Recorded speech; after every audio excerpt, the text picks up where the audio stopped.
روزہ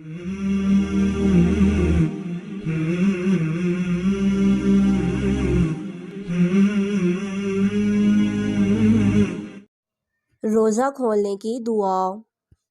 بسم اللہ الرحمن الرحیم۔ اللہم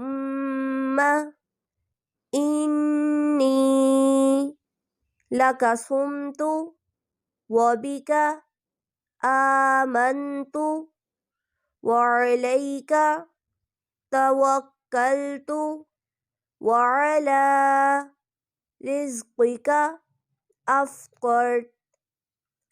اللہم انی لک صمت وبک آمنت وعلیک توکلت وعلی رزقک افطرت۔ ترجمہ: اے اللہ، میں نے تیرے لیے ہی روزہ رکھا اور تجھ ہی پر ایمان لایا اور تجھ ہی پر توکل کیا اور تیرے ہی دیے ہوئے رزق پر روزہ کھولا۔